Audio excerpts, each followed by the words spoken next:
Buenos días, República Dominicana, sean todos y todas bienvenidos a esta edición de Fuera de Récord, domingo 24 de enero. Qué rápido, pero ven acá, director, ¿y qué relajo? 24, 25, 26. Avanzan los días y con la efervescencia, el país marcha sobre ruedas. Saludos a los dominicanos que nos ven a través de May TV, Canal 24 para Estados Unidos. Sabemos la situación que está pasando en Estados Unidos con este clima tan frío. Aquí se siente no igual, pero de verdad que en los últimos días se han dado muchas variaciones climáticas. Ayer, por ejemplo, vimos que el día amaneció por cerrado, mucha lluvia. Al caer la tarde ya había un poco de sol y después, formidable. Miren, señores, Estados Unidos, una situación muy fuerte, al menos 18 muertos, decenas de heridos a consecuencia de esta gran tormenta de nieve y fuertes vientos que ha paralizado en los últimos días la ciudad de Nueva York y la costa este de Estados Unidos. Se habla de que unos 10 estados y Washington han estado en situaciones de emergencia, varios vuelos suspendidos, una situación sumamente complicada. De hecho, el alcalde de Nueva York instó a los ciudadanos hoy a no salir de sus hogares y a los negocios a permanecer cerrados. Le dice un cable a la agencia EFE hace unos momentos que la mayoría de los muertos, 12 en total, se produjeron en carreteras debido a las peligrosas condiciones provocadas por la nieve, el hielo, los fuertes vientos y la escasa visibilidad. Esas son imágenes. Miren, señores, director, eso tiene un poquito de ambiente. Vamos a poner un ambientecito. Eso en Elizabeth, el estado de New Jersey. Un video casero que me hicieron llegar familiares y amigos desde la ciudad de Nueva York y New Jersey, exclusiva para este programa. Vamos a ver, director, un ambientico. Tiene un ambientico para que se sienta que se vive allá.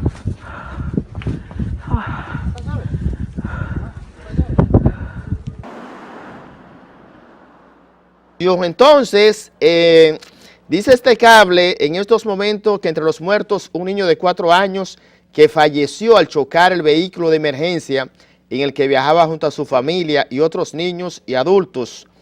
Entonces también el metro de la ciudad de Nueva York cerró su servicio en los tramos elevados de los trenes debido a la persistente caída de nieve. En el caso local, en el aeropuerto de las Américas, José Francisco Peña Gómez, las autoridades de Aerodón han revelado que continúan este domingo algunas cancelaciones de vuelos de las aerolíneas que tienen como procedencia y destino las ciudades de Nueva York, Charlotte y Newark a través de los aeropuertos de las Américas, José Francisco Peña Gómez, el Gregorio Luperón de Puerto Plata a causa de esta tormenta. Los vuelos afectados hasta el momento a través del aeropuerto de las Américas son el 09, 509, 209, 310 y 410 de la aerolínea JetBlue. Esa es la situación que se vive fruto de esta gran tormenta Jonás, que se ha convertido en una de las más temibles y que al día de hoy las autoridades, sobre todo Estados Unidos, Nueva York, que es la gran ciudad, el corazón, la gran manzana, donde radica la gran cantidad de dominicanos y muchos latinos, la situación es de emergencia. Mire, en el plano local llegó el Zika, señores. Aquí al principio se pensaba que era un relajo, mira, que deja el Zika, Nos sorprendió el Zika. A pesar de que las autoridades han tomado las previsiones del lugar, ayer vimos las declaraciones de la ministra, la doctora Altagracia Guzmán Marcelino, cuando confirmó al país ciertamente que de los 10 análisis que se enviaron a Estados Unidos dieron positivos. O sea, el Zika está en la República Dominicana. Y las autoridades, repito, desde que se dieron los primeros síntomas en la región, ese cordón epidemiológico, tomaron las previsiones del lugar y entonces han explicado que el análisis a 10 pacientes de 27 muestras de sangre tomadas y enviadas al Centro de Control y Prevención de enfermedades en Estados Unidos para ser estudiados mediante técnicas de biología molecular. Oigan bien, un estudio bien sofisticado. Confirmó el primer caso en la República Dominicana. Vamos a ver, director, parte de lo que dijo la ministra de Salud en esa rueda de prensa, donde confirma que ciertamente el Zika ya está en el país. La respuesta del ministerio ante este hallazgo es imperativo la adopción de medidas estrictas en todo el territorio nacional para la prevención y contención de expansión de la enfermedad, siguiendo las líneas de acción establecidas en el plan preparación de respuesta que ha sido definido para los fines. En aplicación de su exhortación a las parejas para que eviten el embarazo en la etapa epidémica, el Ministerio de Salud les informa que con el objetivo de reducir el riesgo mantiene accesibles los servicios de planificación familiar en las unidades de atención primaria en salud, en los hospitales municipales, en los hospitales provinciales, en los hospitales regionales. Tenemos que seguir monitoreando en los demás territorios donde no se ha identificado la circulación. En este momento el Centro de Operación de Emergencia se activa para coordinar todas las acciones de preparación y respuesta con relación al virus Zika. Igualmente, la mesa de salud, la mesa de infraestructura y la mesa de emergencia de nuestro Centro de Operación de Emergencia desde ya están de manera activada y estaremos en coordinación con el Ministerio de Salud. Bueno, y vieron las declaraciones de las autoridades. De inmediato el presidente de la República ayer mismo emitió el decreto 7-16, donde instruye al Ministerio de Salud Pública a coordinar acciones para detectar y confirmar casos de dengue, chikungunya y Zika, tratar y poner en marcha estrategias de orientación, ordenar reducir los riesgos que representan los espacios que pueden servir como criaderos del mosquito. Eso establece el decreto 7-16, dado a conocer ayer por el Palacio Nacional. Y miren, señores, hay que ponerle mucha atención. Pienso que la cosa es, de verdad, los dominicanos a veces acostumbramos a coger la cosa de relajo. Esto no es un relajo. A la ministra la quisieron acabar cuando sugirió, pidió a las mujeres en etapa de gestación de que se abstengan por ahora. Y las redes sociales le hicieron una cosa increíble. Eso fue un gesto de seriedad. Yo lo saludo porque es el papel de cualquier ministerio que mínimamente quiera cumplir con las normas y el protocolo que establece la salud desde el punto de vista epidemiológico por el alto riesgo que representa para una embarazada.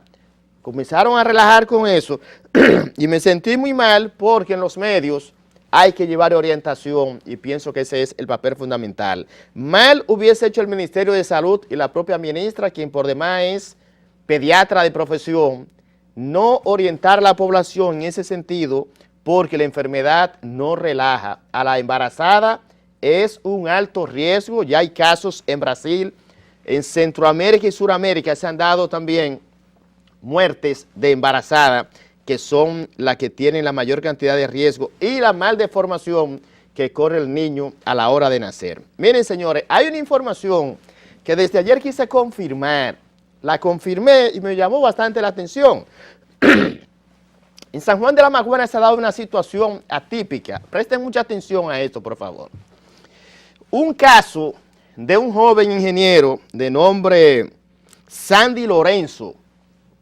Sucede que Sandy, me informan, es empleado de Edesur. Hubo un accidente en Asua recientemente y en San Juan hay otra persona que se llama Sandy, ingeniero también. Esas imágenes que ustedes ven me las enviaron en exclusiva. Por error, el Ministerio Público apresó al que mató al hijo del fiscal en un accidente que hubo en Asua. Pero el que está preso no es el verdadero matador. Parece una película de ficción. Esas son las imágenes del accidente. Eso significa que Dios no lo quiera, que el camarógrafo, José Pérez, pero hay un José Pérez que mató uno en Cotuí ayer y se lo buscan a él y que hay preso él. Vienen al canal, se lo llevan. No, pero él estaba grabando el programa fuera de récord. No, pero ¿qué es él? Entonces, por error, todos los indicar de que Sandy Lorenzo está preso en el 15 de Asua. Ojalá que alguien de San Juan nos pueda llamar y que nos den detalles, porque de verdad me he quedado muy confundido. Hubo encendido de velas en San Juan y tanta gente no pueden equivocarse, señores. Todas las investigaciones nos indican de que este muchacho aparentemente no tiene nada que ver con ese accidente. Ojalá que de San Juan alguien pueda llamarnos, porque sé que este programa es un toque de queda en San Juan de la Maguana y las autoridades y los familiares están pidiéndole al presidente y al procurador Francisco Domínguez Brito que interceda. Esas imágenes, esa es la persona que me informa que se entregó, fue y dijo sí que fue él, pero con todo y eso el error mantienen al otro preso. Pero esto para eso, esto no, cuando yo digo que esto no es país, que esto es un solar lleno de gente, me dicen que no, que esto es un solar lleno de gente, esto no es país, señores, definitivamente que no. Hay una llamada de San Juan ya. Sí, buenas, rápido, San Juan, buenos días. Buenos días. Sí, ¿quién me habla, por favor? Le habla la esposa del ingeniero Sandy Lorenzo Mora. Ah, ¿su nombre es? Anilicet Cruz. Jamie, cuéntanos entonces, ¿cuál es la situación? Porque recibí la información y quise darle seguimiento. La situación de tu esposo, ¿cuál es? ¿Qué fue que pasó? La situación es que el pasado 24 de diciembre de 2015 murió en un accidente de tránsito el hijo del fiscal Ángel Arias, de la provincia de Azua, por el cual se le está culpando al ingeniero Sandy Lorenzo, el cual es inocente de todo hecho. El ingeniero Sandy Lorenzo, el día que ocurrió ese accidente, estaba en sus labores de trabajo, a la misma hora que ocurrió el accidente. Entonces se ha prestado a una confusión tan grande que el verdadero Sandy, quien también labora para Edesur, para los almacenes de Edesur, se presentó en el Ministerio Público de Azua, pero el Ministerio Público no lo recibió. Aún había detallado exactamente cómo había ocurrido el hecho, no lo recibieron. Y al día de hoy, ¿qué le dicen las autoridades, los abogados? Ustedes han pedido, por ejemplo, que se varíe la medida de coerción, porque tengo entendido que tu esposo ahora está en la cárcel de Azua, una cárcel terrible también. Mi esposo, la jueza Ariela Cruz, le dictó 3 meses de medida de coerción. Saliendo esta luego de haber pasado el juicio, diciendo que no tenía mucho conocimiento del caso, y aún así le dictó 3 meses de medida de coerción. Virgencita la Altagracia. Y entonces, las expectativas de ustedes, ¿existe la posibilidad, los abogados de tu esposo que han planteado la solicitud de esa medida de coerción, la variación? Esto que vemos en pantalla, ese entonces Sandy, el que está preso, que no fue el matador. Tengo una foto aquí que nos enviaron. Esa solicitud, ¿para cuándo podría ser esa medida de coerción? ¿Es que se conozca ese pedido de ustedes? Fíjate, debido a que el fin de semana ha sido largo, esa solicitud va a entrar en vigencia a partir del martes, que es cuando la jueza va a dar el escrito de todo lo que aconteció. Bueno, muchísimas gracias por la información, por orientar, y ojalá que las autoridades atiendan este llamado y que de verdad no es fácil, señores, que se haga justicia en medio de una injusticia. De verdad que, insisto, la República Dominicana, excúsenme, ustedes me critican mucho con eso, no es país, esto es un solar lleno de gente. No es país, definitivamente que no. Gracias, señores. San Juan activo y ojalá que de verdad esa situación pueda corregirse para la tranquilidad de esa familia, porque es difícil, de verdad que sí. Miren, la situación haitiana se ha complicado, los cables internacionales, hoy en la mañana, muchas expectativas en el vecino país. Desde ayer se incrementaron las protestas y todos los indicar de que la oposición ha radicalizado su lucha. La segunda vuelta estaba programada para hoy, fue suspendida en medio de fuertes presiones de la oposición, y entonces miles de personas se han estado a las calles de Puerto Príncipe. Estas son imágenes, miren señores, qué multitud, así está Puerto Príncipe, arde desde ayer, hoy en la mañana, imágenes exclusivas, y esa situación de Haití también va a repercutir grandemente en la frontera dominico-haitiana, porque la cercanía como tal ha tomado la decisión incide de una forma u otra esas repercusiones. Las autoridades, el ejército dominicano ha reforzado la seguridad en la frontera y el caso no es para menos. La situación, repito, sigue la violencia en Haití. Los opositores a Martelly, que de acuerdo a la Constitución, el próximo 7 de febrero se vence el plazo, el periodo presidencial del presidente Martelly, como establece la Constitución haitiana. No hubo reelección, no hay reelección en Haití, y entonces el temor de la oposición es el candidato principal, el opositor se retiró. Una buena jugada desde el punto de vista estratégico político, porque con un solo candidato no puede haber elección. Y entonces esa situación ha obligado al Consejo Electoral Provisional a tener que suspender las elecciones en el vecino país. Volviendo al plano local, antes de la pausa, director, hay un tema que ha tenido también mucha incidencia. Quiero compartir un par de llamadas a los televidentes, ponen los teléfonos del director. El pedido que hacen los evangélicos, el presidente del Consejo Dominicano de la Unidad Evangélica, Fidel Lorenzo, a quien vemos en pantalla, de que se va a colocar en templos una lista de candidatos pro-gay y pro-aborto.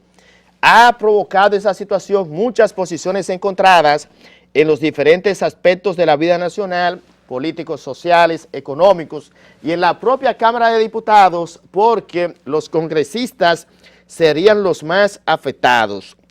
Vi un planteamiento de algunos juristas como Juan Miguel Castillo Pantaleón y Félix Damián Olivares, expresaron posiciones encontradas. La Fuerza Nacional Progresista apoyó la propuesta de Fidel Lorenzo, y entonces de ahora en adelante, si se publica esa lista como tal, pienso que el papel de los evangélicos y la iglesia como tal suma un ingrediente diferente. Son actores importantes en las tomas de decisiones como ente de poder, y los factores de poder, medios de comunicación, el empresariado, el papel de la Iglesia Católica, y pienso también que el tema ahora que entre al debate, la parte de los evangélicos suma un ingrediente diferente por la sencilla razón de que la iglesia como tal tiene su ente de participación y es una fortaleza que cualquier candidato le hubiese querido también tener a su favor. No es fácil tener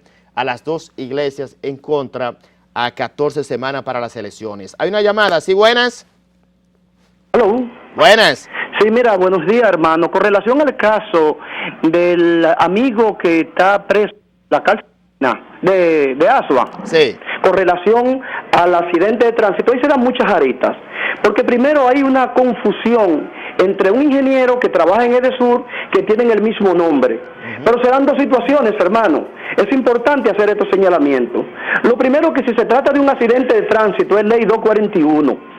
Si ese vehículo estaba dotado de su seguro, ¿verdad?, de su licencia y de su matrícula, lo único que hay que hacer es reporte a la oficina de la MED más cercana que pertenezca a la jurisdicción. Y esa persona no tiene que ir preso si se trata de un accidente de tránsito o que no haya habido un manejo temerario como le establece el artículo 65 de la ley 241. Número uno. Lo número dos es que si se trata de una confusión, siempre en un accidente, cuando se produce, hay mucha gente que se aglomera en el entorno y se puede identificar real y efectivamente con los testigos presenciales si fue persona preso en Asua quien cometió el accidente, quien tuvo la situación del accidente. Entonces, eso es lo único que hay que identificar. Yo creo que tomar una prisión con relación al accidente ha sido una medida extrema de la magistrada. Lo que debe el abogado ser diligente y aprovechar la ocasión y solicitar en una revisión de la medida de coerción lo que se llama la medida más drástica que ha tomado, que ha sido la número 7 del Código Procesal Penal de prisión preventiva. Ha sido un error garrafal de esa magistrada cuando real y efectivamente la ley 241 no establece prisión si no ha habido un manejo temerario. ¿Usted comprende? O sea, deben de observar el seguro del vehículo y también contactar a las personas que estaban en el accidente, a los testigos presenciales que puedan identificar las personas que estuvieron involucradas en el mismo. Muchas gracias. Muchísimas gracias por esa clase jurídica. Una gran llamada. Bueno, entonces le decía, quiero su opinión, ¿qué piensa la gente de la propuesta de los evangélicos de que se coloque ese listado en los templos, en la lista de votación, para que la gente vea a los diputados y los legisladores que son pro gay y pro aborto?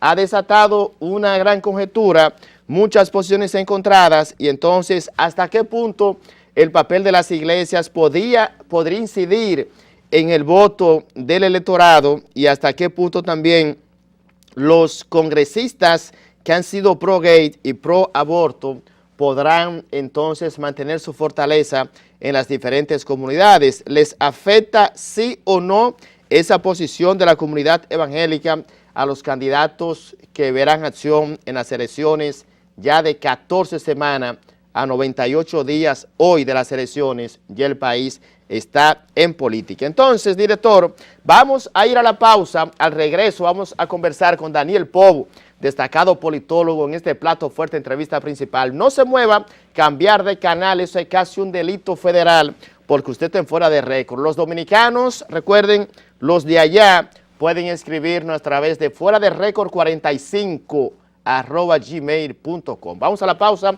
y ya volvemos con la entrevista principal. No se mueva, Daniel Pou en el plato fuerte.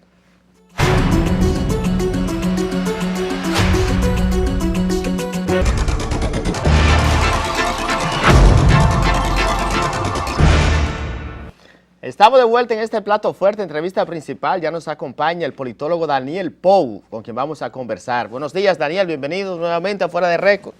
Hicimos una guardia, pero lo trajimos. Sí, gracias. Muy buenos días, Elvis, y buenos días a los amigos televidentes que nos dispensan con su sintonía. Daniel, el país entró en una curva ya, un tramo final, se podría decir, o el tramo principal de la campaña, que ahora es que arranca 14 semanas, 98 días para las elecciones, guerra de encuestas.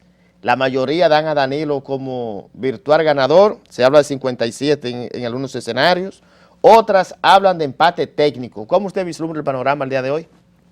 Bueno, el escenario político, y en este mismo programa lo analizamos hace unos cuantos meses, se ha tornado complicado. Se ha tornado complicado porque, en definitiva, la movilidad política del liderazgo nacional ha llegado a niveles que han sido sorprendentes para la mayoría de las personas. Hemos visto como un militante de un partido, en una semana, en la otra semana es candidato a un puesto por el partido que más se oponía a ese partido, o sea, el partido contendor. Y esto no quiere decir que en República Dominicana la política ha dado un giro que rompe todos los esquemas tradicionales, incluso para el propio análisis de lo que es el proceso electoral. Por eso es que hay tantas personas vaticinando, incluso algunas presentando encuestas que pueden ser tan disímiles entre sí. Lo que sí es una realidad que es indiscutible, que en el escenario electoral nos encontramos frente a una fuerza muy poderosa, que es la del Partido de la Liberación Dominicana, con un candidato también muy poderoso, que es el licenciado Danilo Medina, presidente de la República, y otra fuerza que pretende ser innovadora, que es el desprendimiento del Partido Revolucionario Dominicano, pero que todavía no se le ve la organicidad suficiente para poder competir con cierta ventaja y cierto, podríamos decir, éxito frente a esa maquinaria electoral que es la del Partido de la Liberación Dominicana. Por eso es que hay mucho escepticismo, muchas personas albergan las esperanzas de que el escenario puede ofrecer condiciones donde se asemejen las potencialidades de ambas fuerzas para así tener un proceso mucho más, podríamos decir, lúcido, mucho más acorde con el sentir de paridad. Lo que es indiscutible y es uno de los elementos que yo he estado analizando en estos días en unos estudios que estoy haciendo, es el hecho de que el escenario complejo y complicado va a estar en el área electoral que se corresponde con la elección del Congreso Nacional y de las autoridades municipales. Bueno, usted acaba de tocar ahora dos puntos interesantes. Bueno, me deja la sensación de que usted percibe a Danilo Medina y al PLD como una gran fortaleza en el sistema electoral. Todavía, a pesar de las posiciones de algunas encuestas, también me plantea la parte de la confusión que existe por candidatos que hoy usted lo ve aquí, mañana están allá. Y entonces también me deja un punto interesante de la correlación de fuerza en el Congreso Nacional. Me gustaría que me decodifique esos tres elementos porque da la sensación de que de antemano usted plantea de que la oposición podría quedar muy bien parada en el Congreso Nacional. Sí, indiscutiblemente. Pero ganando Danilo las elecciones. Ganando Danilo, sí. O sea, creo que va a haber una diversidad de fuerzas dentro del Congreso Nacional. Claro, sin llegar a límites como algunos pretenden de que algunos partidos de bolsillo pueden obtener senadores. Eso es difícil. ¿Partido de bolsillo? Sí. ¿Cómo? Esos partidos de 0.50% de votos. No. Vamos a mencionarlo con su nombre, porque aquí como la pelota, la gente lo conoce. Sí, sí. Por la ejemplo, Fuerza Nacional Progresista, el PUN, el PNVC, estos partiditos que... Sí, o sea... Usted no le ve posibilidades a las fuerzas emergentes. No, oye, muchas de esas fuerzas no son emergentes, son fuerzas enanas, porque ya tienen 15, 20 años en el escenario y no logran crecer. Y lo que han obtenido es a la sombra de el favor y la protección de las fuerzas grandes. Entonces, por eso yo no le llamo fuerzas emergentes. Bueno, fuerza emergente sería Minú, fuerza emergente sería Guillermo Moreno, que ya no es tan emergente porque tiene varios procesos electorales. O sea, esas serían quizás las fuerzas emergentes. La Fuerza Nacional Progresista no es una fuerza emergente, es una fuerza que no ha crecido. ¿Oíste? Así como están otras organizaciones por el mismo estilo, lo que no es serio decir que una fuerza que no ha crecido, que no tiene la proyección que se requiere de que pueda obtener un senador. Podrá obtener alguna alcaldía en algún distrito municipal. Un distrito municipal, podría obtener un par de regidurías, pero ellos por sí solos no son capaces de abrir trocha hacia un puesto congresual. Y eso vamos a hablarlo con objetividad. Ahora, ¿qué es lo que te planteo en este caso? Es lo siguiente. Veo que cuando analiza las encuestas, la mayoría de los elementos que podrían concitar, las preguntas que indican, que tienen indicadores de elementos que podrían concitar un rechazo al presidente de la República o al gobierno presidencial, no se le atribuye per se al presidente de la República. Por eso tú te encuentras una encuesta donde la gente te dice, sí, la situación está mal económicamente. El dominicano siempre se ha quejado de que la situación está mal económicamente, pero cuando tú miras el Viernes Negro, récord en venta en tarjetas de crédito, autoferia de vehículos, récord de venta en vehículos de lujo. O sea, en República Dominicana hay una clase media pujante, creciente, que sí le está yendo bien. Daniel, con su anuencia, vamos a ver lo que piensan los televidentes. Me gustaría que usted les responda unas preguntas. Hay una llamada. Sí, buenos días. ¿De dónde nos hablan, por favor? ¿Quién? Buenos días. Sí, su pregunta, ¿de dónde nos hablan? Sí, mire, yo quisiera, por favor, aprovechar que está el licenciado Pou, Ajá, que es una persona experta realmente en materia de seguridad social y siempre vive hablando de la violencia ciudadana. Mire, gracias por permitirme.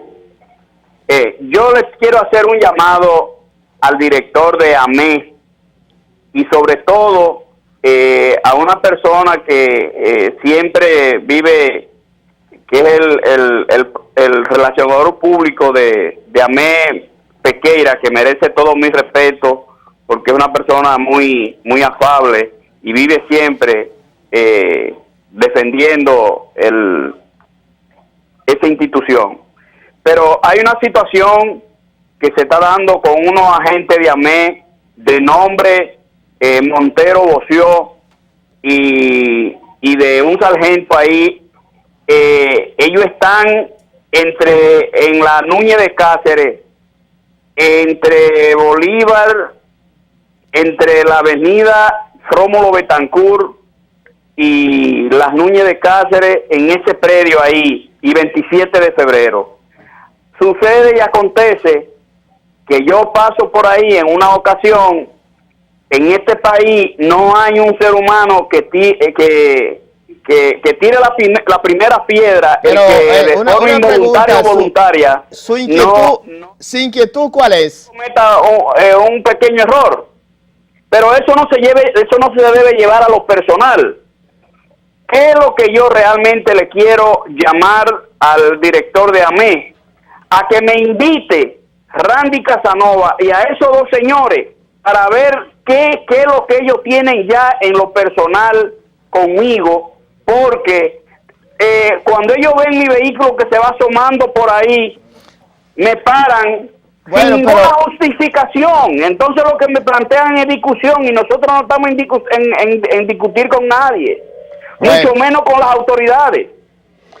Pues muchísimas gracias. Ahí está su inquietud. Le sugiero que vaya personal, porque tal y como usted ha dicho, es un asunto personal. Gracias por su llamada. Miren, entonces, Daniel, antes de la llamada, usted plantea... Más que un asunto personal, si está sucediendo tal y como él lo dice, es una falta de profesionalidad de parte de los agentes de AME y una transgresión a los derechos del ciudadano. Sí, pero está planteando como que han tenido cosas personales, como que... Bueno, parece que yo conozco a algunos agentes, y excúsame la digresión, sí, que cuando tú no muestras una actitud sumisa de temor hacia ellos, entonces empiezan a hacer provocaciones personales. Eso suele suceder porque hay agentes que lamentablemente tienen una visión anticuada y autoritaria de lo que es su función frente a la sociedad. Sí, porque definitivamente la situación, y usted también es un experto en seguridad, más adelante vamos a tratar ese punto, la situación del país, de los propios agentes, a veces siento que la AME ha perdido el don de mando como tal, porque también yo planteaba en este programa que hay algo que es ilógico. La cantidad de vehículos sin luces que hay en el país, en el Gran Santo Domingo, eso es increíble. Pero sin luces, sin placa, y sin nada. Porque no hay autoridad. No, lo que pasa está que la AMET ha sufrido un desgaste que es producto de una sinergia que se ha creado por la falta de aplicación de la ley. Entonces, como a mí me dijo uno, bueno, es que uno se cansa. Entonces, si usted se cansa, usted entonces no debería estar en la calle, debería quedarse en su casa. Mi crítica es, y reconozco el gran esfuerzo que han hecho, por ejemplo, esta gestión, las últimas gestiones han sido exitosas desde el punto de vista de la planificación, llevando orientación, pero es una debilidad de la ley, porque es que la ley hay que endurecerla y hay que fortalecerla. ¿Qué yo planteo? Que eso es lo que me gustaría. ¿Y por qué en Estados Unidos nadie se ve en rojo? ¿Y por qué en Miami con una pequeña tú da positivo? Pero si aquí tú le quitas el vehículo, ¿verdad? Lo manda 3 meses para la victoria, con una medida de coerción por andar sin luz, y la próxima vez le vende el vehículo como el pago de la multa, nadie se va porque tiene que haber, tiene que endurecerse. Lo que pasa también que aquí hay vehículos, incluso del propio Estado Dominicano, asignados a funcionarios que andan sin placa, con cristales entintados que parecen cajas negras, sí, y manejados muchas veces por efectivos militares y policiales que no se detienen en semáforos, giran a la izquierda por encima de todo el que esté en la fila, y con una agresividad que incluso denota un desafío a los propios agentes de AME. El día pasado, en la esquina Winston Churchill, yo vi una jipeta oficial placa 2810, y la recuerdo muy bien porque ese número para mí es importante, que casi le pasa por encima a un agente de AME que estaba organizando el tránsito. Un vehículo con una placa oficial, y que seguro, una jipeta de esas grandotas, ostentosas. Entonces, cuando los miembros del Estado violan la propia legitimidad del Estado, usted le está mandando un mal mensaje a la población. Entonces en este país las personas decentes que nos detenemos, porque yo me incluyo en un semáforo, ponemos señales direccionales, eso es otra cosa. Aquí la gente va delante de ti de buenas a primeras, te gira a la derecha o a la izquierda sin luces direccionales, porque mira, una de las cosas que voy a decir aquí es que yo me he enterado de personas que han comprado la licencia, sobre todo en Santiago. En Santiago se están vendiendo licencias. No, pero es una denuncia grave, Daniel. Sí. Que se están vendiendo licencias en Santiago. Eso es un tema que el Ministerio de Obras Públicas debe de indagar. Porque yo vi un caso que me quedé sorprendido de una persona que a la hora de tomar un vehículo no sabía manejar y tenía una licencia expedida en Santiago. ¿Y el monto? ¿Por dónde andaría? No te puedo decir. Vendiendo la licencia como que tú estás vendiendo helado. Sí. Dame un helado, un refresco y una licencia. Bueno, y he visto imprudencias de personas que obviamente no han sido examinadas. El día pasado en la zona colonial, una muchacha hizo un giro perpendicular a la calle hacia afuera sin ni siquiera medir si venían vehículos o no, y después que choca a un vehículo, lo intenta hacer para meterse entre dos vehículos y choca también a los otros dos vehículos. O sea, es una persona que no ha pasado por una escuela de conducir. Las líneas están muy congestionadas. Vamos a tomar esta llamada y nos vamos a ir a la pausa para el regreso, entonces continuar con la parte política. ¿Sí, buenas? ¿Buenas? Ok, se cayó. Está bien congestionada la línea, Daniel. La gente quiere seguir interactuando, sobre todo con este punto. Director, vamos a ir a la pausa y al regreso vamos a continuar en este plato fuerte con el destacado politólogo Daniel Pou, que hay varios puntos importantes que tenemos que tratar. Vamos a la pausa y ya volvemos.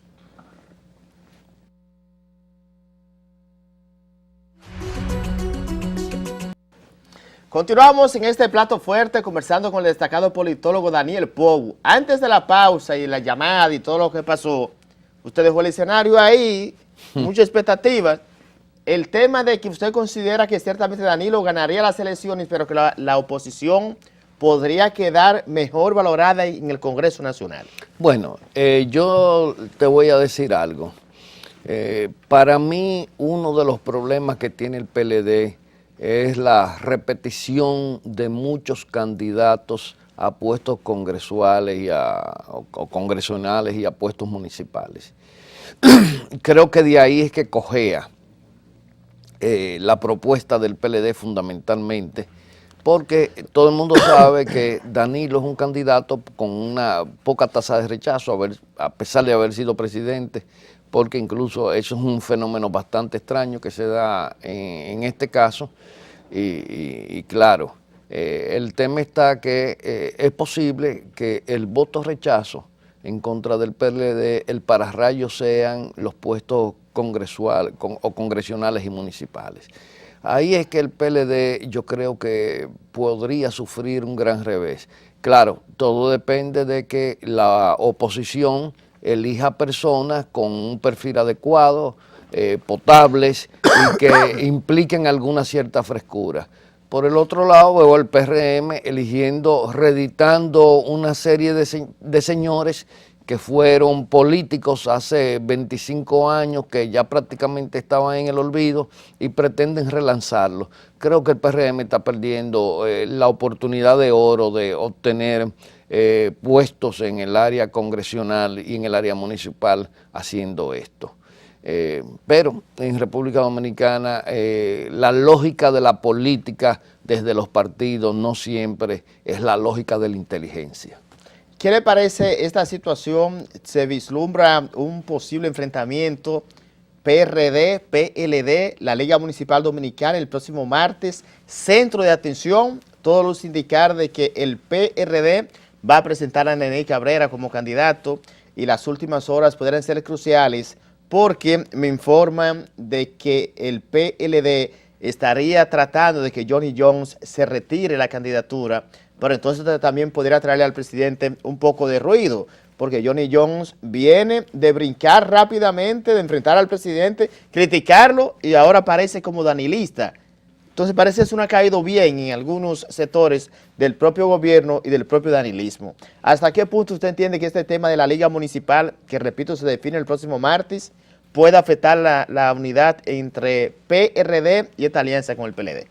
Bueno, si bien es cierto que el señor Neney Cabrera no ha tenido una trayectoria dentro de lo que es el municipalismo en República Dominicana, que podría valorarse como un hecho válido para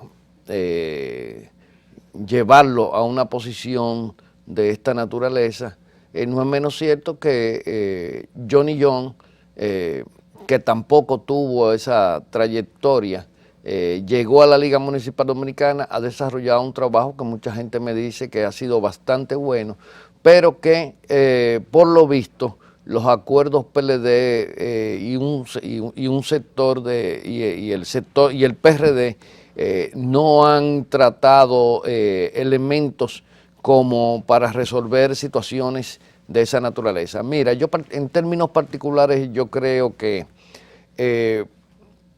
lo primero es que lo que se produzca ahí no va a afectar las alianzas, porque las alianzas no están en puestos de esa naturaleza. Las alianzas están en términos de posiciones de mayor envergadura.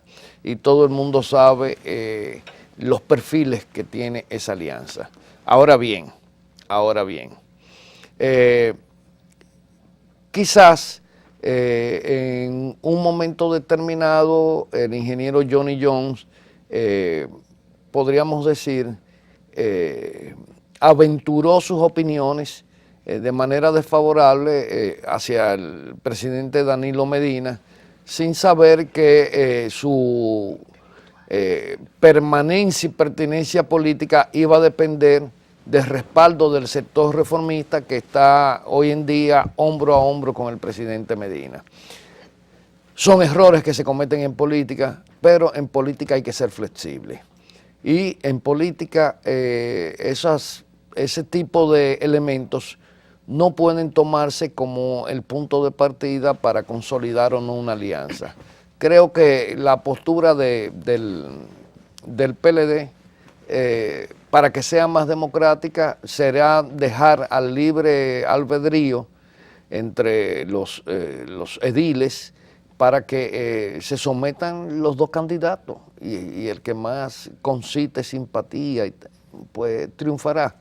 Pero no puede ser el vértice de una alianza entre el PRD y el PLD, una alianza que ya está dada y donde el PRD no tiene para dónde coger. O sea, eso es definitivo. Daniel, se nos terminó el tiempo. Conversar con usted siempre es muy interesante. Le agradecemos infinitamente su participación domingo en la mañana. Muchas gracias y muy amable por su invitación. Señores, hasta aquí mi trabajo. Antes de finalizar, quiero invitar a los intelectuales. Tengo una invitación el próximo miércoles 27, la Gran Alianza de Intelectuales y Artistas con Danilo. Una invitación que nos llega, será el próximo miércoles a las 11 en el Hotel Lina. Ahí ven la invitación, nos la mandaron temprano, así que el próximo miércoles, Intelectuales con Danilo, me dicen que será una gran concentración. La final se inicia hoy, el Licey firme, no cedemos, a nosotros hay que ganarlo todos los juegos.